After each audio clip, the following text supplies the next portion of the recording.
Buat kalian yang mau mensupport channel ini dengan donasi, atau emang sekedar mau beli mimin kopi, kalian bisa pilih antara Super Thanks atau Saweria. Gue sih nggak masalah kalian pilih yang mana. Cuma kalau bisa, lewat Saweria aja. Soalnya kalau YouTube, potongannya gede, 30%. Kalau Saweria, cuma 5%. Untuk link Saweria, kalian bisa klik aja di atas kanan nih. Atau bisa cek di kolom deskripsi. Tapi kalau mau support, nggak harus donasi kok. Dengan kalian nonton sampai habis, dan memberikan like pada video ini, itu udah ngebantu banget buat support channel ini. Oh iya, kalian juga bisa join nih ke grup Telegram komunitas cerita manhwa yang baru. Untuk linknya, gue tampilin di layar ya. Tapi kalau malas ngetik, cek aja kolom deskripsi. Di sana, kalian bisa sharing nih topik seputar manhwa dan kawan-kawan, dan juga ketemu teman baru. Kalau mau info terbaru dari Mimin, misalnya upload kapan atau misalnya ada telat upload, Mimin pasti akan langsung infokan di Telegram. Makanya, jangan lupa join ya. Gak perlu berlama-lama lagi, kita mulai aja ceritanya. Halo guys, Sabik di sini, dan sebelum mulai ceritanya, gue mau ngumumin nih kalau Mimin sekarang ngadain giveaway. Mimin mau giveaway satu buah HP baru saat nanti udah menyentuh 50.000 subscriber. Untuk ikut atau berpartisipasi ada beberapa syaratnya nih, tapi simple banget. Syarat dan ketentuannya kalian bisa lihat nih di Instagram Mimin. Instagram Mimin tuh nih, Mimin tulis nih HP Sabik 12, atau kalian bisa lihat aja nih di link di deskripsi, udah Mimin cantumin di bawah. Di Instagram Mimin itu ada postingan dengan logo cerita manhwa. Nah, di sana kalian bisa lihat tuh syarat dan ketentuannya. Gak susah kok, syaratnya simple banget. Gak pakai ribet, gak pakai susah. 2 menit selesai. Pemenangnya akan Mimin umumin saat udah menyentuh 50.000 subscriber. Tunggu apa lagi? Makanya yuk, buruan subscribe biar cepet-cepet giveaway-nya. Nanti bakal ada giveaway terus kok, tenang aja. Oke, segitu aja. Kita lanjut ke ceritanya. Susum berkata, "Ayo, aku akan mengantarmu pulang." Lalu di sini ada Cici dan juga Yuro. Susum berkata, "Pelan-pelan dan perhatikan langkahmu. Malam ini kau bisa tidur di kamar tamu. Di sini aman. Aku akan ada di kamar sebelah. Panggil aku jika kau butuh sesuatu." Tapi tiba-tiba Susum ditarik di peluk. Tikoyu berkata, "Jangan pergi, aku takut." Lalu sekarang keesokannya, dan di sini tiba-tiba ada Cici lagi megang pisau daging, pisau motong daging. Lalat sialan, dilempar-lempar, diayun-ayunin deket-deket Susun. Rasakan ini. Dalam hati Susun, pagi-pagi begini, siapa coba yang menggunakan pisau dapur untuk memotong lalat? Terus tiba-tiba, Yuro nyiram sesuatu ke arah Susun. Susun berkata, "Oi, apa yang kau lakukan?" Yuro menjawab, "Memasak." Dan menuangkan air dari panci. "Hei, ini adalah air mendidih." "Dan kenapa kau tidak membuangnya ke saluran pembuangan?" Cici berkata, "Pertanyaan yang bagus. Jadi kenapa kau tidak menyuruhnya pulang? Apakah tidak cukup hanya dengan menginjakkan kaki di 2 perahu? Apakah cukup untuk mendapatkan perahu ketiga? Mari kita potong kaki ketiganya." Tenanglah, aku hanya menghiburnya. Aku nggak melakukan apa-apa kok." "Hah? Enggak, aku nggak percaya padamu. Terimalah hukuman ini." Dan akhirnya, oh iya, mereka masih kuliah. Kok tiba-tiba, tunggu. Perasaan kemarin kuliah, ini kok baju sekolah ya? Kok mundur gitu. Di sini Cici sekolah, keluar sekolah. "Cici," Susun ngampirin, "apa kau lelah belajar?" Tapi Cici mengabaikannya dan dia pergi. Sebuah buket bunga. "Dan kau ingin aku memaafkanmu? Mimpi sana." Terus tiba-tiba si Cici digendong. "Dah, ayo kita pergi." "Kau, apa yang kau lakukan?"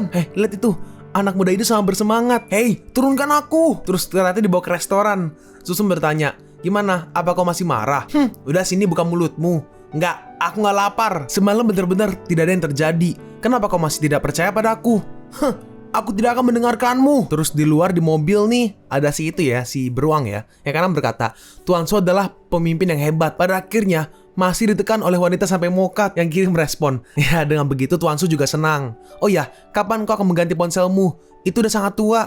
Ini adalah ponsel si pembunuh kemarin. Aku menyimpannya untuk diriku sendiri, untuk bermain sebelum melemparkannya ke laut." "Hei, apa kau udah gila? Berani kau menyimpan ponsel seorang pembunuh? Kalau kau dilacak oleh polisi, bukankah kau mencari masalah untuk Tuan Su?" Orang kiri membalas, "Nanti aku juga membuangnya." Terus tiba-tiba HP-nya kayak bunyi tuh. Susun berkata, "Tikoyu setia padaku. Dia gak punya siapa-siapa untuk diandalkan di kota ini. Bagaimana bisa kita meninggalkannya sendirian?" Terus bawahannya langsung masuk, pergi ke arah Tuan Su atau Susun.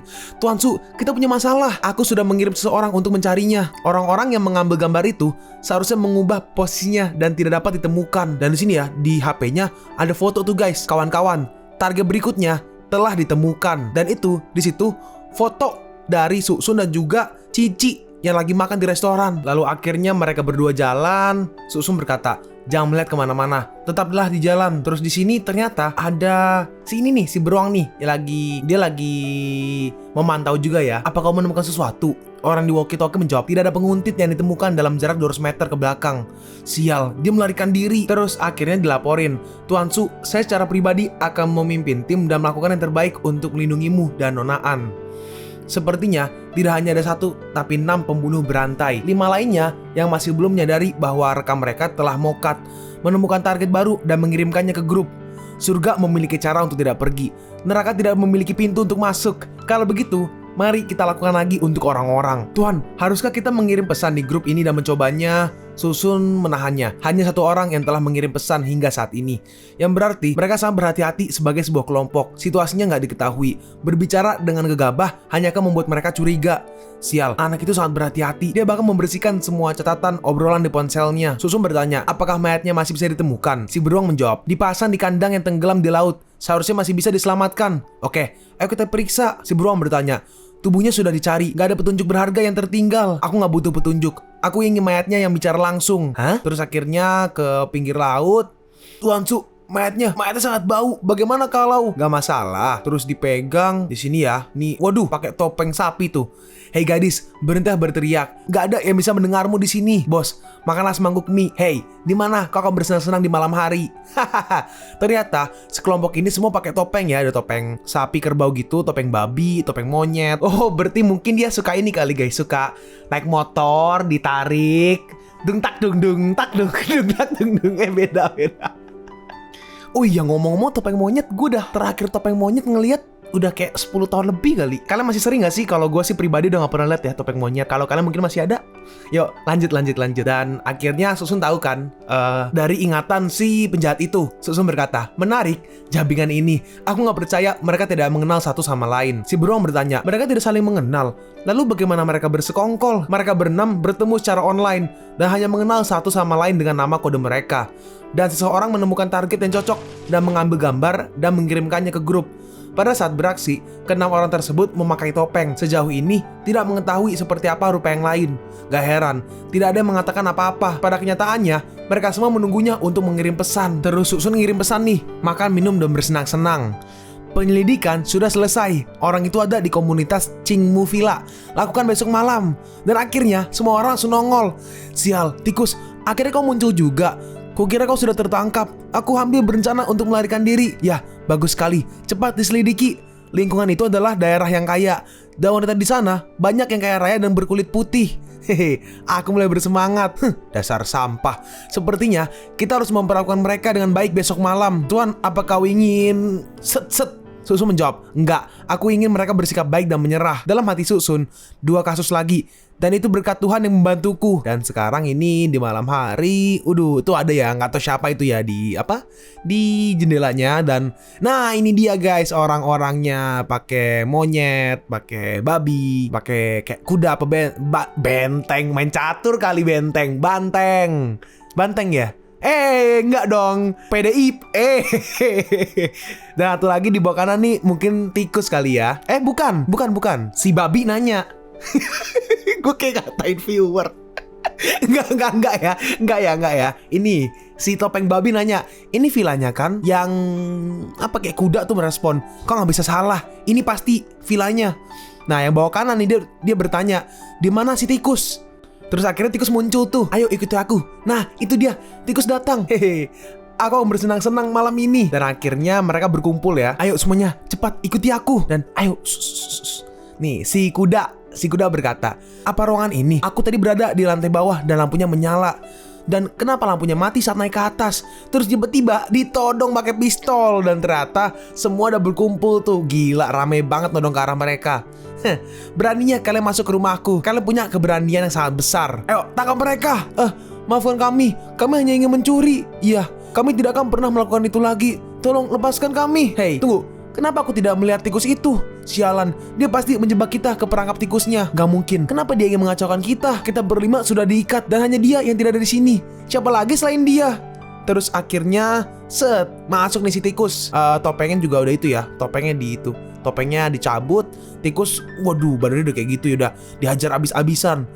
Hei, apa yang kalian lakukan sampai dia menjadi seperti itu tanpa penderitaan? Bagaimana kami bisa membuat kalian semua jujur, ha? Mereka menyiksa tikus itu. Nggak heran kenapa tikus itu tidak ada bersama kita. Iya, itu dia sudah mokat. Dia nggak bergerak sama sekali. Terus gimana menurut kalian, ha? Kalian benar-benar menyiksa saya sampai mokat. Kalian pembunuh. Hah? Pembunuh? Kalianlah yang pembunuh. Sebelum anak ini mati, kalian mengeroyok dan membunuh 6 wanita. Aku benci binatang yang menggertak wanita. Jadi kalian semua pantas untuk mati. Tapi baiklah, Rama mengatakan aku nggak boleh menghabisi terlalu banyak orang tahun ini. Hanya sampai 5 nyawa. Kalau tidak, akan ada pertumpahan darah. Kalian beritahu aku, siapapun yang paling tidak bersalah, aku akan membiarkannya hidup. Aku hanya menonton. Yang ke-6 kalinya aku bahkan tidak melakukan apa-apa. Yang kanan membalas, kau bicara omong kosong. Yang tengah menambahkan, setidaknya 2 dari mereka bergerak lebih dulu. Kalian semua terlibat. Dan untuk kali ini, aku tidak ada di sana. Akulah yang paling tidak bersalah. Yang kiri membalas, hei omong kosong. Jangan kira aku gak tahu apa yang telah kau lakukan. Di beberapa rekan kita sebelumnya, kau juga menghabisi 2 orang dan kau tidak berani mengakuinya. Kau berada di OHK. Kau menunjukkan video rahasia saat kau berada di kamar hotel. Kau telah menipu 12 orang tua dan mendapatkan lebih dari 5 juta. Enggak, kau bahkan tidak mengampuni anak kecil itu. Dalam hati beruang, sial, orang-orang ini benar-benar. Gimana? Apa kalian udah selesai? Apa masih ada lagi yang ingin kalian ungkapkan satu sama lain? Hei pahlawan, kau menyulitkan kami. Aku tahu pasti kami tidak akan bisa keluar hidup-hidup. Lakukanlah. Jangan bicara omong kosong. Aku warga negara yang taat hukum. Bagaimana bisa aku menghabisi seseorang? Bagaimana dengan itu, Direktur Chen? Susun berkata, mereka sudah cukup untuk dihukum kan? Cukup. Itu udah cukup. Itu cukup untuk menghabisi setiap orang berapa ratus kali. Bawa kelima tersangka kembali ke departemen kriminal. Kembalikan mayat yang ada di tanah ke kamar mandi. Kok bisa kamar mandi sih? Kembalikan mayat yang ada di tanah ke kamar mayat di rumah sakit. Nah, baik. Dan di sini Udu, apakah disponsori oleh Honda Accord? Lanjut ya. Hei, kita tertipu. Sekarang kita pergi ke villa keluarga Cici. Setelah penyelidikan yang cermat oleh para polisi dalam satu gerakan untuk menghabisi geng kriminal yang telah berkeliaran di banyak tempat dan melakukan banyak pembunuhan, mereka akan mendapatkan hukuman yang sangat berat. Cici berkata, bisakah mereka berenam benar-benar menghabisi seseorang bersama-sama tanpa mengenal satu sama lain? Susu menjawab, mereka bertemu di internet dan mereka memiliki selera yang sama satu sama lain. Jadi mereka melakukannya bersama-sama. Biasanya saling membual tentang apa yang telah mereka lakukan untuk menyakiti orang lain. Jadi mereka tahu persis kejahatan apa yang telah mereka lakukan satu sama lain. Tiba-tiba Aaron datang nih. Apa kalian lapar? Ini ibunya Cici ya. Sun Ah, siapa tuh Sun Ah? Mungkin dia kali, nggak tahu gua. Sun Ah siapa cok? Intinya dia ngomong, Sun Ah, hari ini aku akan memasak ikan untukmu. Oh, Suksun. Mungkin manggil Suksun tapi panggilan gitu ya. Suksun merespon, nggak perlu repot-repot Bibi. Justru aku yang datang ke sini untuk mengajak Bibi makan. Aku tidak ingin merepotkan Bibi memasak lagi. Apa yang kau bicarakan? Di masa depan, ketika kamu dan Cici menikah, kau masih bisa pergi keluar untuk makan setiap hari. Benar kan? Lebih baik makan di rumah aja. Cici berkata, Ma, apa yang mau membicarakan? Aku masih terlalu muda untuk menikah. Ibu membalas, kalau kamu memiliki keberanian, kau tidak akan pernah menikah selama sisa hidupmu. Kemarilah dan bantu aku memasak. Cici membalas, enggak, aku akan membawa Suksun ke atas untuk bersenang-senang. Ibunya berkata, Cianyun, apa yang kau lakukan? Kemari dan cuci ikannya. Dan akhirnya Suksun dan Cici pergi ke kamar Cici. Suksun berkata, apa yang menarik dari kamarmu? Kenapa kau tidak turun ke bawah untuk membantu? Cici membalas, untuk apa? Kan udah ada Cianyun yang melakukannya sekarang. Lebih baik bersikap baik di depanku. Terus udahlah, berapa lama Suksun turun, Cianyun bertanya, apa kalian udah selesai? Jangan bilang kau benar-benar di atas hanya mengunjungi kamar adikku dan tidak melakukan hal lain. Kau ini emang benar-benar keluarga ada di lantai bawah. Kau memang berani berbuat nekat. Suksun merespon, kakak ipar, kau sangat bersemangat untuk menonton berita makan siang. Sialan, jabingan itu emang dibebaskan. Kita lihat ya, nih suara dari beritanya. Chen Taiyan, ketua Taiyan Group, dibebaskan di pengadilan karena tidak cukup bukti. Dasar, sangat gak tahu berterima kasih. Susun bertanya, Chen Taiyan, gugatan macam apa yang dia hadapi? Cianyun menjawab, orang ini adalah binatang berkulit manusia. Meniduri istri bawahannya, tetapi juga memaksa bawahannya untuk mokat. Yang menakjubkan adalah tidak ada cukup bukti. Dasar binatang. Susum bertanya, bagaimana kau tahu dia melakukannya? Cianyu menjawab, omong kosongnya. Orang-orang di masyarakat tahu tentang dia. Nah di sini ya, Chen Taiyan tadi ya, si presiden grup Taiyan. Saya telah mengatakannya, hukum akan mengembalikan keadilan kepada saya. Saya adalah orang yang rendah hati. Bagaimana mungkin saya melakukan hal seperti itu? Terus tiba-tiba ada yang ngelempar telur. Bangs, anakku bekerja keras untukmu. Kau meniduri menantu perempuanku dan berhubungan dengannya dan memaksa anakku untuk mokat. Aku tidak akan membiarkan kamu pergi. Si presiden membalas, wanita tua, hukum telah memberiku catatan yang bersih. Jangan bicara omong kosong tanpa bukti. Percaya atau enggak, saya akan menuntut Anda atas pencemaran nama baik. Lagi pula, anakmu adalah karyawan perusahaanku. Anda bisa yakin bahwa aku akan membayar biaya pemakamannya. Kau binatang. Cianyu berkata, sial, gak ada lagi yang bisa kita lakukan terhadap orang seperti ini. Apakah ini kasus ketiga yang harus dilakukan oleh Susun? Kita lihat ya. Buset, gue udah kayak udah bodo amat lah. Dan ternyata Susun manggil si Chen Yu dan juga si botak Tuan Yu ya. Kayak bukan deh, orang baru mungkin ya. Chen Yu datang ke perusahaan dan ditemani oleh Tiko Yu. Tuan Su, Direktur Chen ada di sini. Susun berkata, silakan duduk Direktur Chen. Chen Yu berkata, saya ingin meminta maaf atas sebelumnya. Anda telah membantu kami memecahkan 2 kasus besar satu demi satu. Tapi nggak satu pun dari mereka yang bisa diiklankan ke publik atas jasa Anda. Sama-sama, kerjasama saya dengan polisi didasarkan untuk tidak mengungkapkan keberadaan saya kepada publik. Saya juga harus berterima kasih kepada Anda karena telah menjaga rahasia saya. Chen Yu berkata, perkenalkan, ini adalah kepala cabang kota Qiangtong. Namanya Wu Chuan, si botak. Ya, apa Anda di sini untuk membahas Chen Taiyan, Direktur Wu? Itu benar. Bagaimana Anda tahu, Tuan Su? Chen Taiyan telah melakukan banyak kejahatan, tapi bisa-bisanya dia kembali dalam keadaan utuh. Polisi pasti sedang mencari cara lain kan? Karena cara konvensional telah gagal untuk menghukumnya. Maka Anda datang ke sini untuk meminta bantuanku. Itu benar. Sekarang rekan-rekan kami di seluruh departemen sedang mencari cara. Semuanya selalu tetap siaga. Kita harus menemukan cara untuk menghukumnya. Susum berkata, itu terlalu kebetulan. Karena saya berpikir dengan cara yang sama seperti Anda. Tolong Direktur Wu, pertama-tama ceritakan situasinya. BTW Direktur Wu ini ada 2 ya. Satu Wu Chen Wu, satu lagi Wu Chuan yang botak ya. Botak berkata, oke, saya akan memberikan rinciannya. Nama almarhum adalah Lan Yang, 32 tahun, dan merupakan eksekutif penjualan Taiyan Group sebelum dia terhabisi. Istrinya bernama Laiman dan penampilannya sangat cantik. Sejak setengah tahun yang lalu, Lan Yang menerima perintah dari perusahaan untuk sering pergi ke luar negeri dalam perjalanan bisnis. Dia mengira dia dibekerjakan kembali oleh para pemimpinnya. Jadi dia bekerja keras untuk mewujudkannya sampai saat itu. Karena pesawatnya tertunda, dia harus mengganti tiketnya dan pulang ke rumah. Dan secara nggak sengaja dia melihat, waduh, ternyata selama 6 bulan terakhir, istrinya telah berselingkuh dengan Chen Taiyan. Perjalanan bisnis yang dia lakukan sama sekali bukan karena pengangkatan kembali. Dia dijebak oleh Chen Taiyan untuk menciptakan peluang aja. Lan Yang membuat keributan besar di perusahaan untuk mendapat keadilan.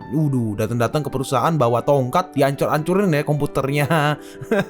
Kemudian dia tidak muncul lagi. Semua orang mengira bahwa Chen Taiyan dan dia telah mencapai kesepakatan tentang kompensasi. Tapi kami nggak tahu bahwa ternyata dia telah dihabisi sampai kami menemukan mayatnya. Oleh karena itu, terlepas dari motif atau kemampuannya, Chen Taiyan adalah target tersangka terbesar. Benar kan? Itu benar. Tiba-tiba ada nelpon. Apa? Ibu Lan Yang ditabrak mobil dan terbunuh? Dalam hati Susun, bahkan wanita itu, Chen Yu berkata, oh, bentar, Chen Wu apa Chen Yu? Oh, Chen Yu, sorry. Wu Chuan, yang botak Wu Chuan, yang baju biru, Chen Yu. Kok gue ingetnya Chen Wu sih? Chen Yu berkata, apakah Anda menangkap pengemudi yang menyebabkan kecelakaan itu? Wu Chuan menjawab, dia melarikan diri. Mobilnya ditemukan di sungai, tapi pengemudinya hilang. Branks. Bahkan wanita tua itu tidak terselamatkan. Lalu Susun langsung berdiri. Tiko Yu, pesankan aku ruangan pribadi di hotel terbaik di kota Qiangtong. Dalam 2 jam, aku akan menemui teman-temanku di sana. Baik, 2 jam. Tuan Su, bahkan jika Anda mengendarai mobil tercepat, dibutuhkan 5 jam untuk pergi dari sini ke kota Qiangtong. Bagaimana kalau Anda mengubah waktunya? Mau mengiris hati seseorang, tidak akan bisa berubah. Lalu ternyata naik helikopter. Susum berkata, apa kau sudah memberitahu Taiyan Group? Tiko Yu menjawab, iya, aku menelpon sekretariat mereka sebelum naik. Aduh. Tiko Yu bertanya, bagaimana jika Chen Taiyan tidak mau datang ke pertemuan? Susum menjawab, jangan khawatir. Dengan memberikan 100 nyali, dia tidak akan berani untuk tidak datang. Terus di sini si Chen Taiyan ya, sama Sekretarisnya berkata, Tuan Chen, supirnya sudah diurus untuk memastikan bahwa penyelidikan tidak dapat dilacak olehmu.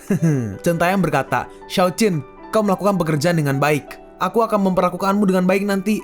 Tuan Chen, Anda oh iya, satu hal lagi. Aduh, baru aja aku menerima telepon dari Qingyun Internasional. Hah, iya, Ketua Susun dari Qingyun Internasional telah meminta Anda untuk menemuinya di Hotel Chiangtong. Chen Taeyang berkata, Susun, kenapa dia tiba-tiba ingin menemui saya?